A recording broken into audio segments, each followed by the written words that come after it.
It's tax season, and at LifeLock, we know you're tired of numbers. But here's a big one you need to hear. Billions. That's the amount of money in refunds the IRS has flagged for possible identity fraud. Now here's another big number. 100 million. That's how many data points LifeLock monitors every second. If your identity is stolen, we'll fix it guaranteed. One last big number. Save up to 40% your first year. Visit lifelock.com/podcast for the threats you can't control. Terms apply. Hey everybody, this is Dave. I hope that you all are doing very well. It's been about a year, really over a year, since we started doing this podcast and show. I wanted to do it as an experiment, and we just kept loving doing it, and now it's been that long, and we keep on making these episodes that we really love to record and play, and hopefully you all enjoy too. There's going to be some changes this year to how the show is. Nothing too major, but I did want to go over that with you. So we've been playing with some homebrew rules to kind of ease us into Fallout 2D20. A lot of that is kind of going out the window. We're getting back to a more core gameplay situation. So like things like double damage, if people hit a 1 in combat, that's going away. We're adding in a few little extra things. When people rest, they generate all their luck points back, but really in the book, it's only 1 luck point. So I've thought of a way that when you roll a 1, which is the best result you can roll, you're going to get that luck point back. Stuff like that. So we're going to be playing pretty true to what the rulebook has for a lot of different things, so that if you go out and you read the rulebook, it's going to be near how we play our game. There's also going to be some pacing changes. I had an idea for kind of this first year really cemented in my brain as almost kind of this movie where it was nonstop action. There was things going on, and I think that kind of made it hard for me to write things that fast and have things be that organic. So this year we're continuing on with the main characters, but they're going to be more segmented into almost kind of like Pulp Fiction-y kind of, or comic booky kind of settings. This first one is the sunken sewers of Bourbon Street, which is this one setting that I've come up with, and really it's up to the characters to make the story out of it. In between those sessions is a downtime, which we're actually going to run today. That's what this episode is. This downtime is an opportunity for people to buy things and kind of like regroup, get the stuff they need before they set up the next mission. If you think about how time passes in this game, this really in a year we've only been running for like 2 weeks of this actual time, but I want to kind of give myself some leeway of letting them solve a scenario where I don't really have a solution for it, but letting them figure out what they want to do and then building the next story off of those choices. I feel like oftentimes I'm trying to incorporate story elements that I think of rather than letting things go naturally, so I think you're going to start seeing some more natural stuff. Additionally, we have some upcoming projects.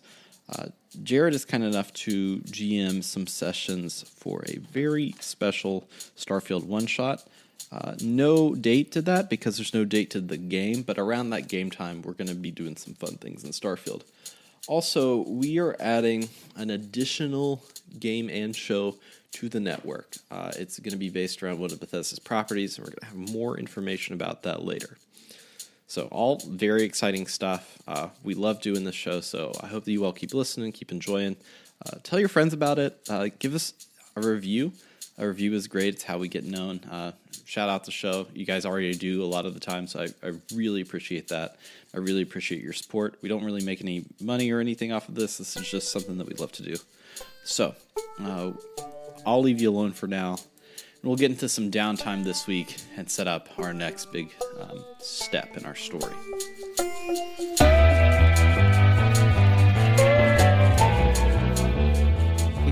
So the last that we saw the crew, you all had defeated Paladin Bouffant, the leader of the Brotherhood of Steel in New Orleans, in the burning remains of Christmastown. You agreed, you essentially made a deal to the pilot of the vertibird that had then landed to take you back to the train that the settlers of Rising Sun Settlement and some of the raiders at Christmastown have gotten onto to escape.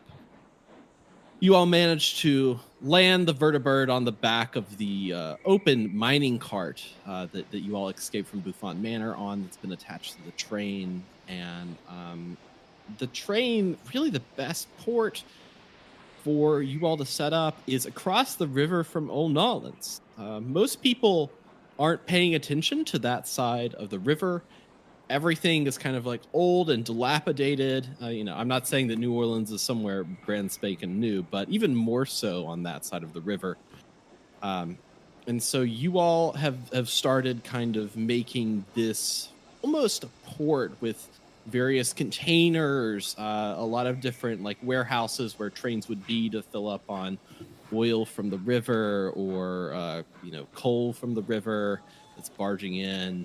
So you all have a few days that you're actually going to take to essentially have some downtime and kind of decompress, which is the first for the entire party of this, because I don't think that you all have had a few days to just like chill really. And I say this, it's been like maybe a week, and we've been recording this podcast for a year, so a nice break is helpful. So I have listed some stuff for a new downtime system. I originally was going to start a settlement system, but Modifius is putting out their own settlement system in their new book, and so I'm going to wait on that, and then we're going to come back to that.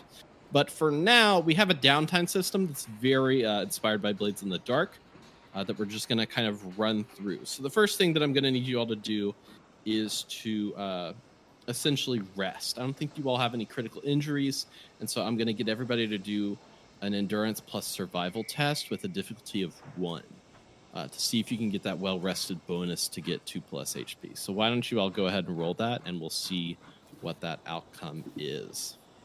One more time. It's endurance plus what? Survival.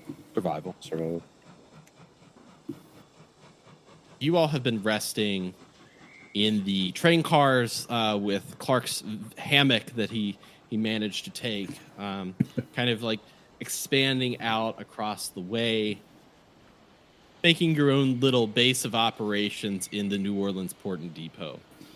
So it looks like everyone but Hazel has managed to get well rested, so you all get +2 HP. But Hazel, your injuries have recovered, so you're back to full HP.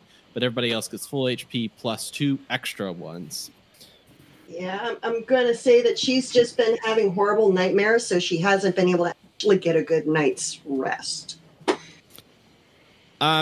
All players are going to now receive 1 luck point. We're not doing full luck point regeneration on rest. We're actually only going to regain your luck by 1 when you get that. Did anybody get any 1s on that previous roll as well? It looks like that Pep actually rolled a 1. Pep. So Pep, anytime anyone rolls a 1, you get a luck point. That's a new rule that we've been at that's added to the system. So that way 1s are exciting when you roll them, so you get 1 luck point every time you roll a 1. Excellent. All players should have leveled up. If you didn't, that's fine, but everybody should have leveled up. Every time we finish one of these, I'm going to expect kind of a level up for your characters, unless I say otherwise.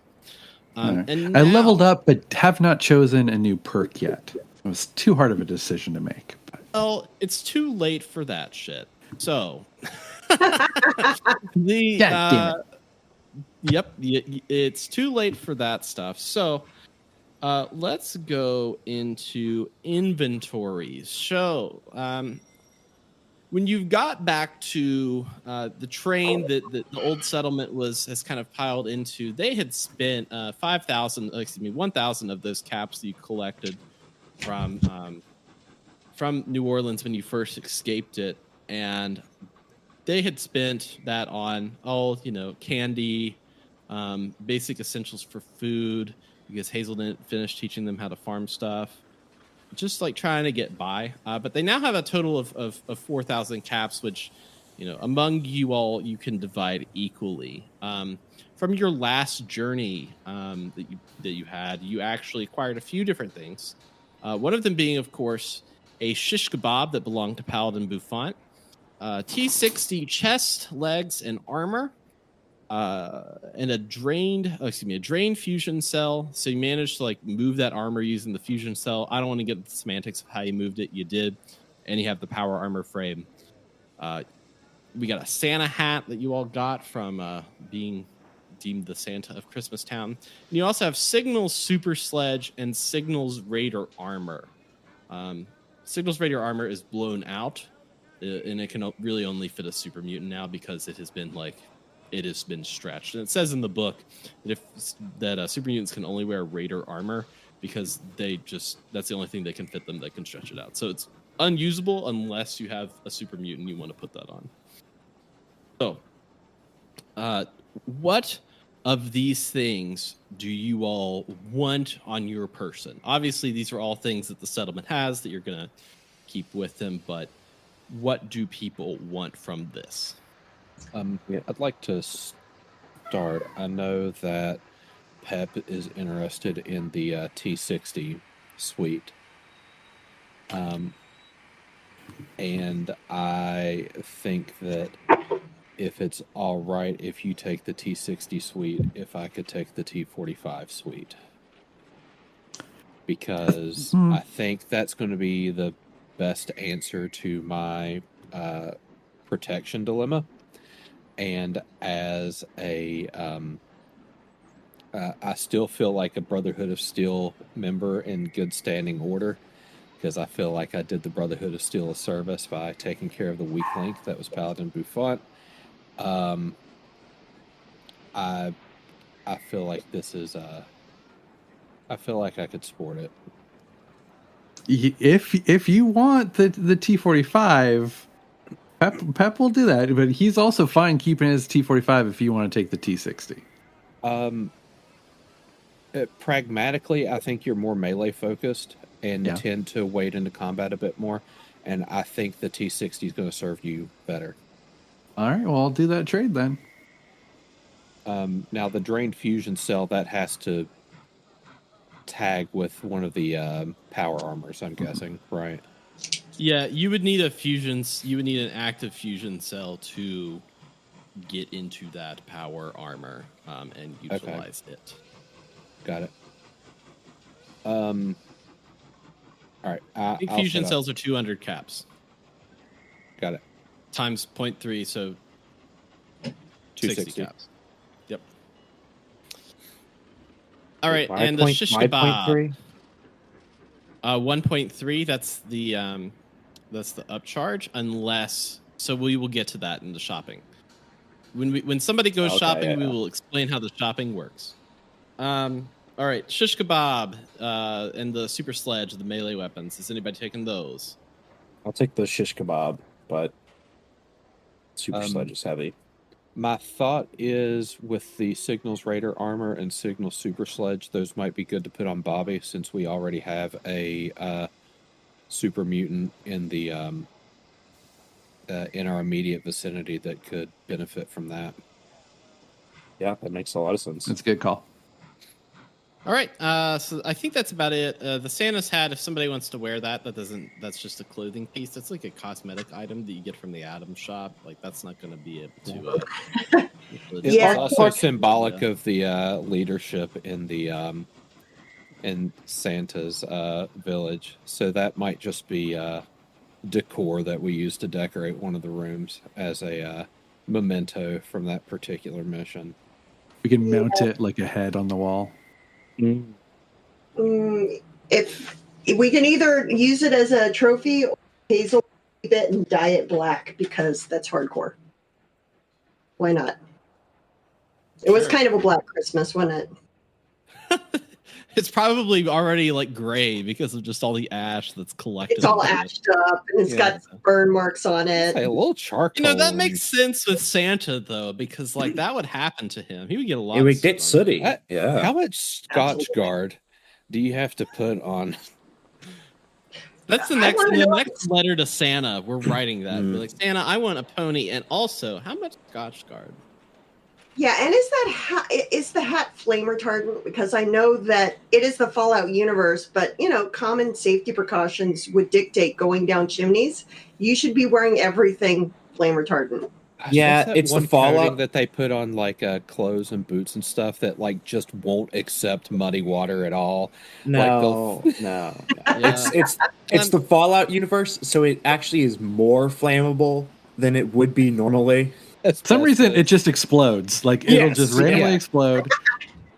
No, I got it. We're Dye it surprised we black. still have this. So we can dye it. We can take the ball off the end. We can stuff it, and we can give it a brim, and then it's a witch's hat. Ooh. I like that. Yeah, that's good. Is that how All you're right, going to spend your downtime? Probably. Guys, I got nothing else planned. All right, next up we've got we're going over our faction reputation here. Just to kind of summarize some of these things. You are obviously hostile with the Voodoos. The Voodoos are not very happy with you. The Brotherhood of Steel, not very happy with you. Although Which you do know chapter that though? there are the remnants of Steel, which was confirmed by the pilot, and they're feeling cooperative. The Pigskins, the Nola super mutants, are actually feeling very cooperative towards you all. The rest are kind of like middling, so I won't quite go over those. But we can talk more next time about which factions you did very well for and which ones you really pissed off this time. So that's the reputation section. Next, we're going to get to activities. So characters may choose one of these to perform during a downtime phase. The first being shopping. The second being mod crafting, third being scavenging, the fourth being luck region, the fifth being diplomacy, and the sixth being a custom project. All of the details of those are listed in the homebrew document that I sent out to you earlier. What does everyone want to do? Retail therapy. Shopping list. And then after got it. Clark's retail therapy, I'm wanting to build mod/S. I'm not sure how many I'll be able to get to do, but Sure, yeah. that's Mod crafting. All right, so that's Clark and Lonnie. What about Pep and Hazel? If someone's willing to do the shopping and get me a power armor helmet, I'd appreciate that because Pep would like to paint this new power armor in his custom hot rod flame paint job that he's been wanting to do. Well, if nobody's going scavenging, Hazel can go scavenging. And I did notice it looks like instead of gathering plants, collecting stuff from plants is considered scavenging also. So I'm wondering if we're rolling with that too. Yeah, the scavenging has a lot of different uses that we can talk about when we get there. Okay, so yeah, I'm down with scavenging if nobody else has that one locked in. Multiple people can go scavenging as well. If people are like, hard up for a thing, multiple people can go modding. Technically, multiple people can go shopping, but if you give everyone a list of the things that you want, you won't get them. There's no benefit. So we've got Clark doing shopping, Lonnie doing modding, Hazel is doing some scavenging. Pep, what are you doing?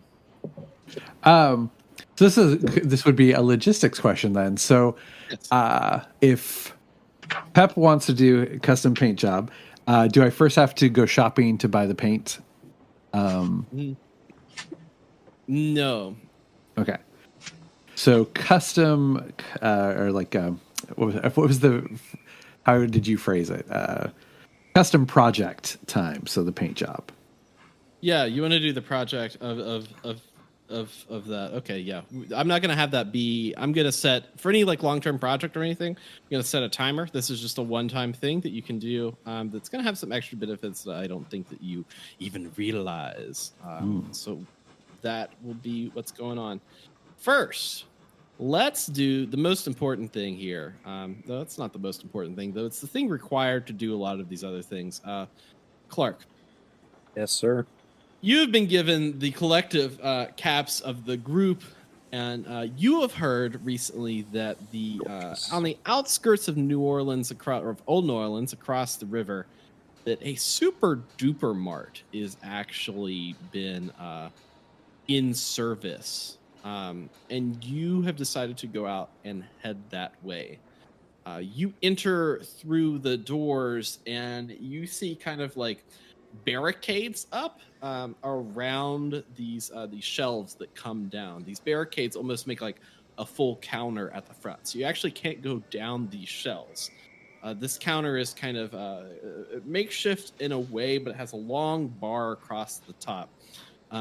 At the end of this what do you call it, bar, you see a few plastic what look like kind of like pumpkins that have faces carved into them. And you see a familiar face walking down the aisles, and it is the face of Jack McPumpkins. Jack McPumpkins is wearing kind of a nice button-down shirt with suspenders and slacks, but he's got this apron around him that says Super Duper Mart. And he approaches you and says, "Oh, hey, long time no see. What can I get you? Anything here? It's all going to cost a certain amount, but I've been opening up this shop for just about a day or two, because let me tell you something. I don't know if you knew this, but things got really crazy in Old Orleans, and I don't want to be there anymore. So here I am, living my life. You probably didn't need a life update, but that's what's going on with Jack McPumpkins. But I want to know what's going on with you." Friend, I appreciate that so much. I too have been doing some reflection and kind of, just trying to enjoy things more. And I'm really glad the store is here. I've been meaning to do some shopping and just, try and enjoy things a little bit more. I do have quite a long list of items I'm looking to procure. Maybe you can help me out with that. And let's just make a day out of it, bud. Yeah, and I'm going to have you do, based on how casual and chill, like you're just being so casual and chill, and everybody loves it. It's New Clark, man. It's New Clark. I'm gonna have you do a let's see here, a barter plus charisma check. And essentially, if you had AP or anything, you could add dice to that to get more successes. I don't think that you have any AP in the group AP pool right now, because we used it all up for Paladin. Yeah, I had 0 to contribute.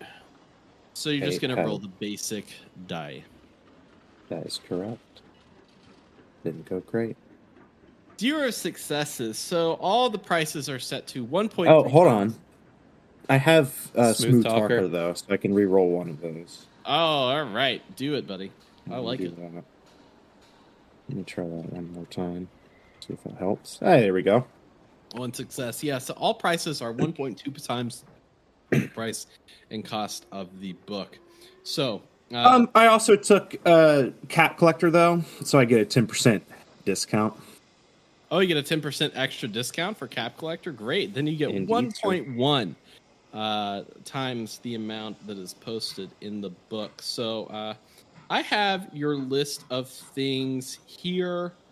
All the list of the things that people have bought are in the Discord store. Is there anything additional that you want to buy? I have a list of Lonnie's stuff that's all here. I have a list of... So Lonnie is getting a T-45 helmet, a laser musket, a small backpack, healing salve times 5, fusion cells times 20.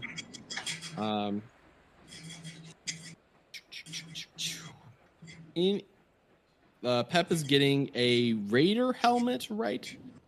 Is that what you wanted? Well, we talked about that of before. A T60 helmet, right? T60 helmet now, yeah. Okay, yeah, T60 helmet. All right. And I would assume also we'd need a fusion core, right, to replace the depleted one. You would need a fusion core, yeah. So that's an extra. Wait, how is a T-45 helmet only 16 caps? That is So, dumb. A T-45 yeah, so helmet what is happened actually is the 60. original PDF that I had, the weight and the cost were transposed. So it doesn't cost 16 caps. No, Right, it costs so- 60 caps base price. I was Yeah. going to say, because a Nuka-Cola is fucking 20. Yeah, so, and, when Dave posted that PDF, it's like, this is not what I've Buy got everything. in my Yeah. book. Okay. Also, armor frames are not 2 tons. They're actually 150 pounds. So Makes more sense. Nonsense. yeah. So that- maybe that he tracks a didn't little- kill that guy in the sewer. He definitely you killed know? that guy. It's central to his character now. You cannot It's take this already away. the From side. him. Maybe there could be a shocking reveal where the guy survived. Yeah, maybe your ghost comes back. Was that what? I like So I it. think I thought I updated that in the Discord, the actual cost of that, because the helm is 60. I didn't see your updated version, but I can I can go ahead and run those numbers for you. Let me check. I thought I remember it being mentioned. In oh Discord, my but I don't God, remember you it know being what? posted. Now What? check. I didn't hit the enter button when I made the update, so now it's what. Okay, that should be resolved now. I apologize. All right, Wait, where'd you- $399. So Like mine if you was- go to chat where that message was, I'd been editing it, but I didn't hit you'd the been enter editing button. it. Okay. Yeah. But I did I hit just the put enter your button, total. so now Yep. I have to say, 399 and then mine is 445. plus 445 plus Clark. you want the fusion core. We're gonna get the fusion core and the T60 helmet, right? Yes. Okay. Okay, Fusion yeah, core so both those. plus and then you want the T60 helmet, correct? Helmet, that's going to run you 650. Then we're going to times all that by 1.1, and that's going to equal your total today is Oh, 1,863 caps. Dave, for reference, the shopping list I put up already accounted for the 30% markup Well, because we'll figure out why the would total you- later. We will I can- figure out the total later of what happened This and is who thrilling. was what. This is not. We have breached the level of what is an entertaining podcast now, and now we've done math. Super duper market sweep. I've got it.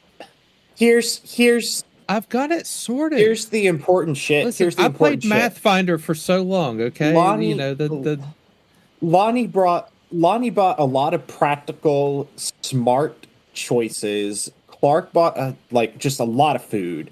He bought some bullets. He bought some armor, and then he bought food. He bought 4 different things of food. And let's not forget, 30% of any Bethesda game is actually inventory management. Yeah. He had All his right. priorities correct. All right. So you get all this stuff. Jack McPumpkins looks at you and is like, "All right, man, gotta go, gotta do other stuff, and then count your shit." And he leaves. And then you go home and you're like, "Oh, I got all my stuff." Next up, we've got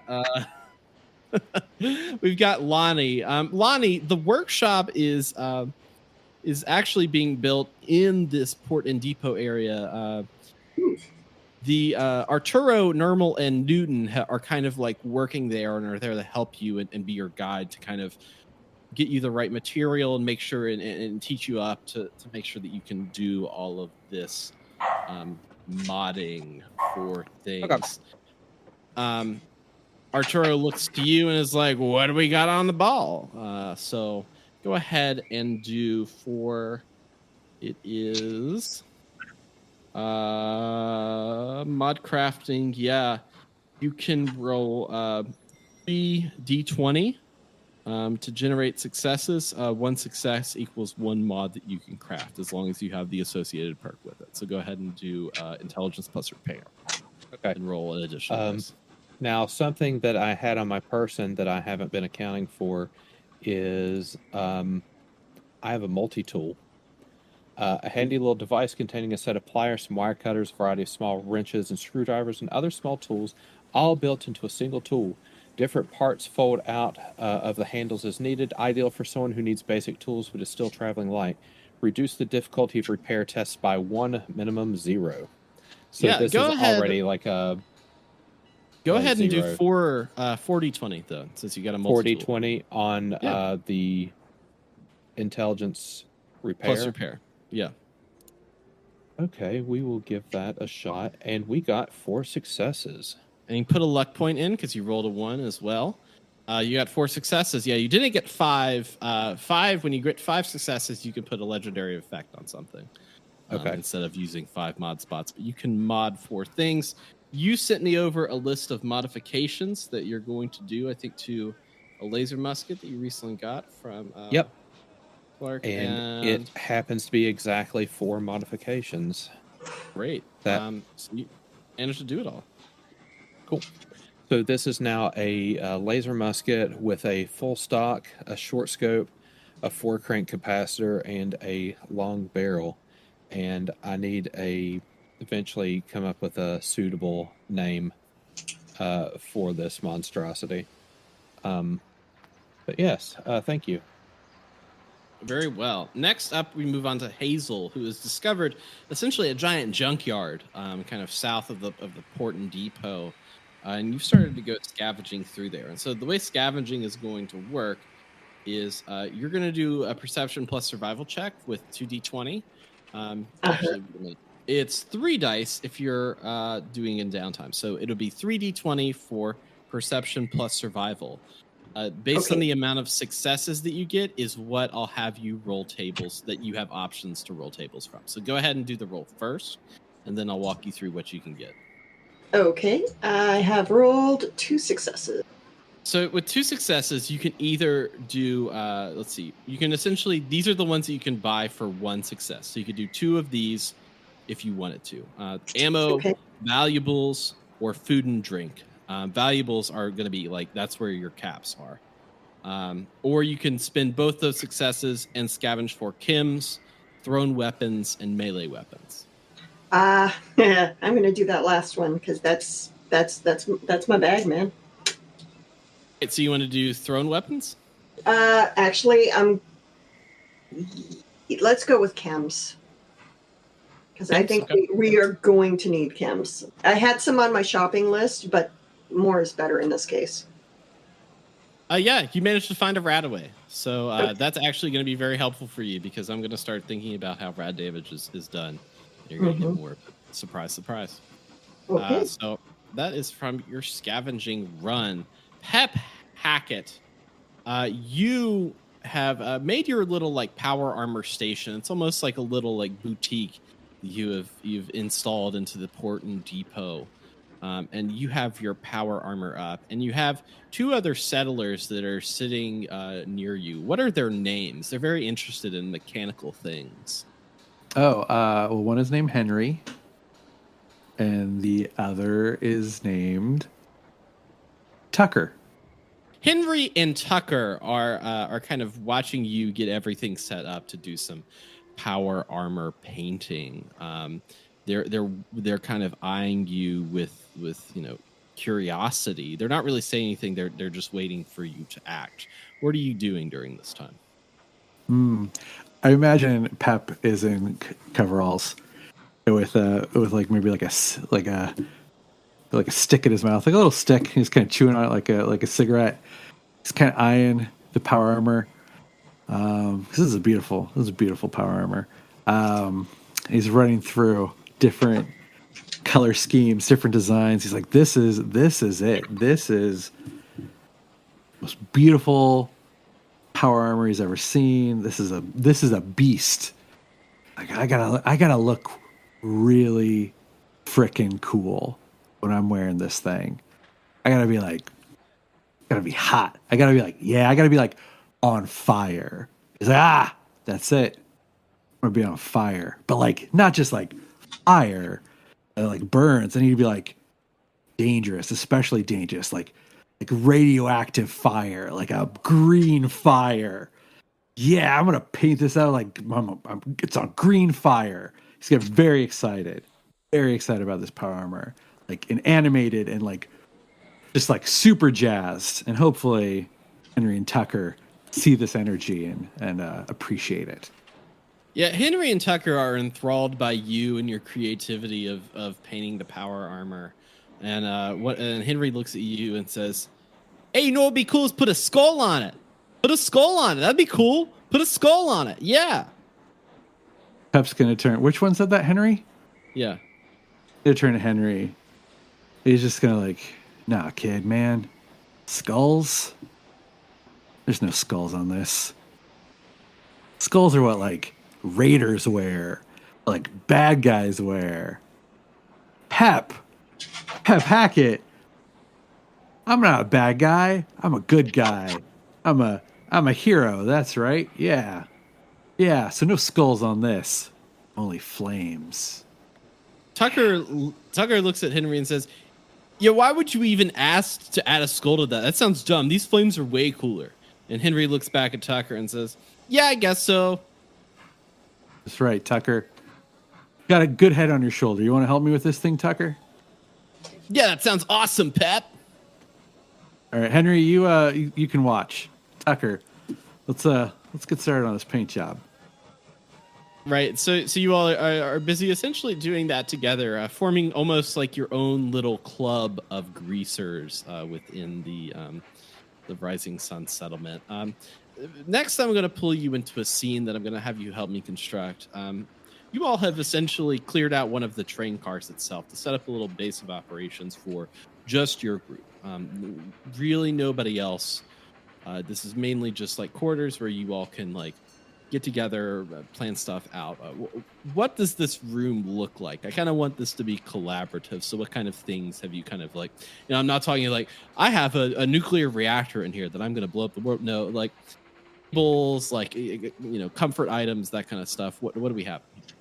100% a couch made out of tires. Yeah. So have you seen like the old like leaf peeping cars like on trains? So over here in West by God, Virginia, we have like leaf peeping tours, and basically the trains run around the southern part of the state during autumn, so you can see the leaves and stuff while they're turning.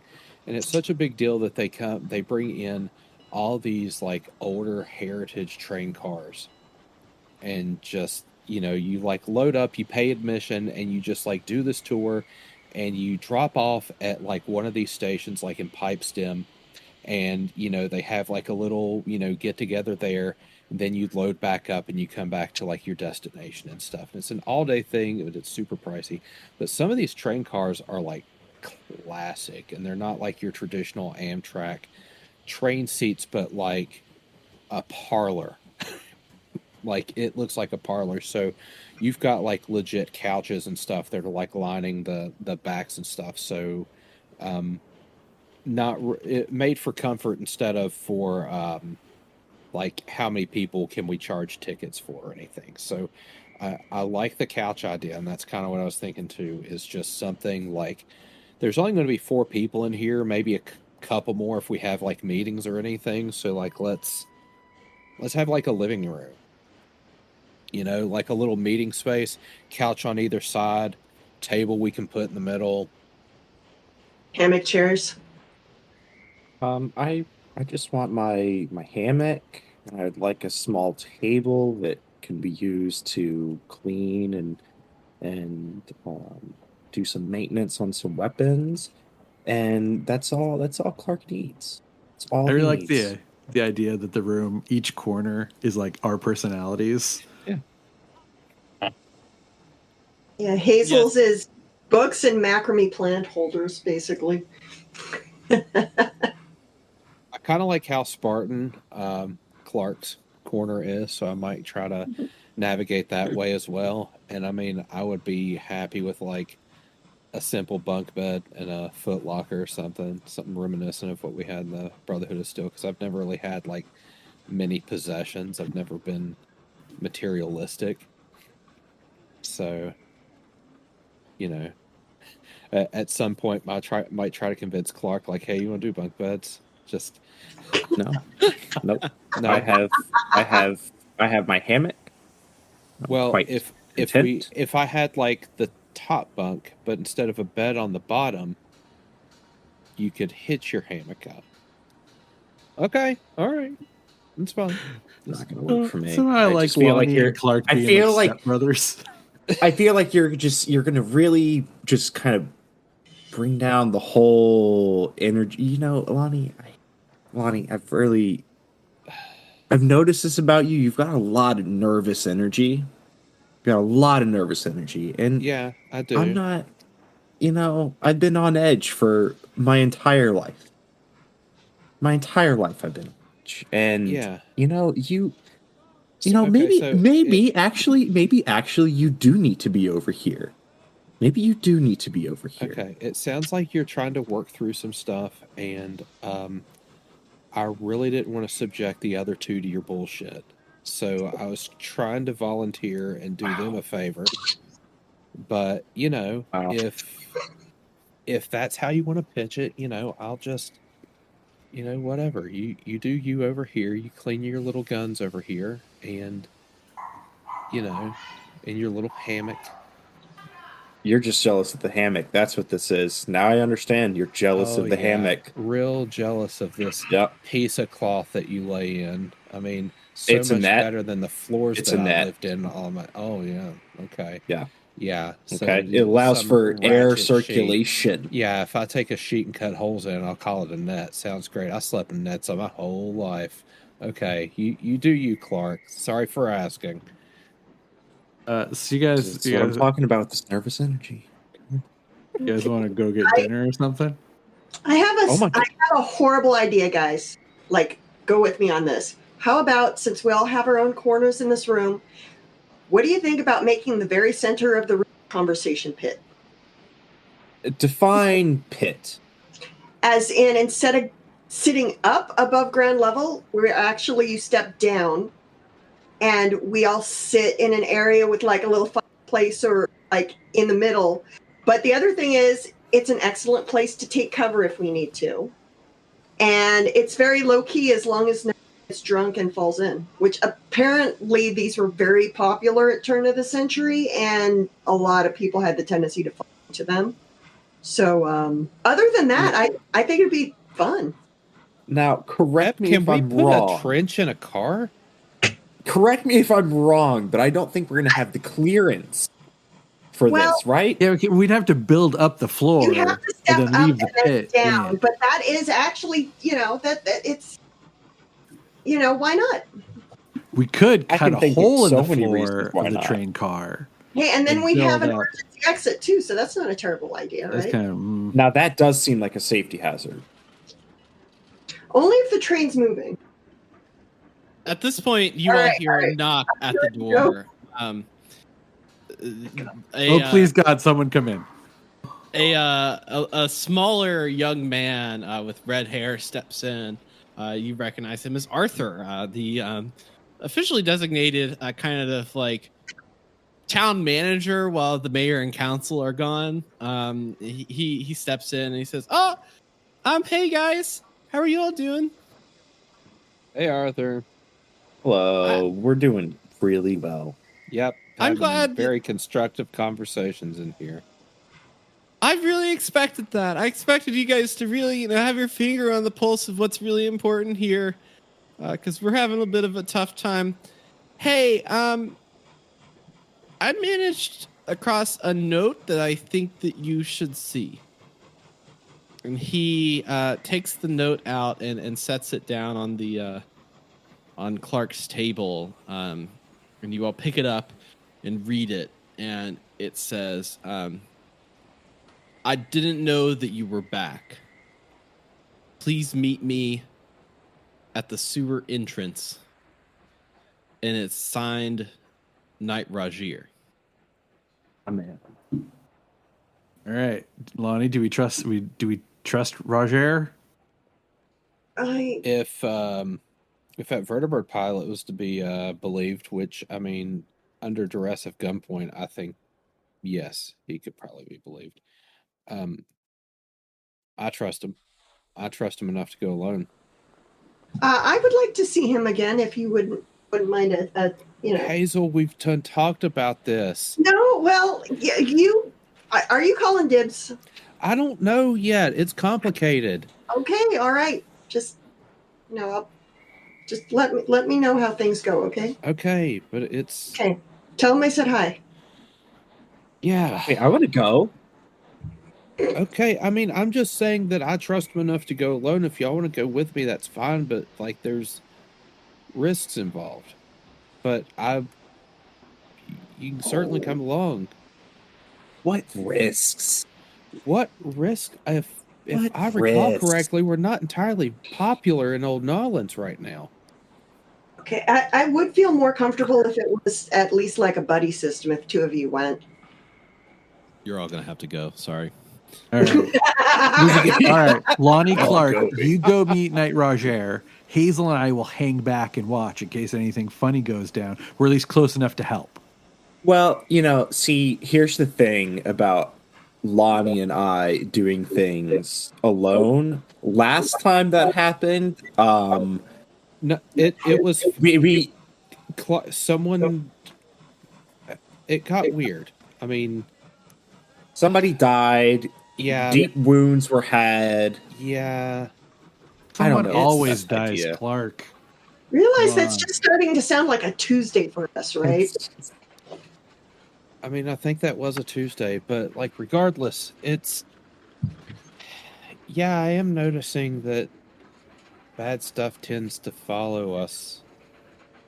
People tend to die in mysterious ways around us. Hold up. Is it all that mysterious? Very mysterious way. Very mysterious. Very mysterious. Unexplainable even. Yeah. Just wait till I get on that syringer ammo. All right. So wait. So Clark, are you saying you don't want to go as backup for Lonnie? I'm just saying that, Well, then I'll go with Lonnie, and meet Roger, while you and Hazel just hang back a little bit and do what do they call it? Overwatch. Now, in case anything goes down. The last time that Hazel and I hung out together, she broke my nose while trying to comfort me, I guess. You were also being a huge dick, so it might have been an unconscious decision. I was crying on a couch. Okay, Clark, has anything weird happened when you hung out with Pep? Honestly, the only times I've been hanging out with Pep were pretty bitchin', so... I mean, all right. I'm glad you have a short memory, Clark. That works out. Let's do this.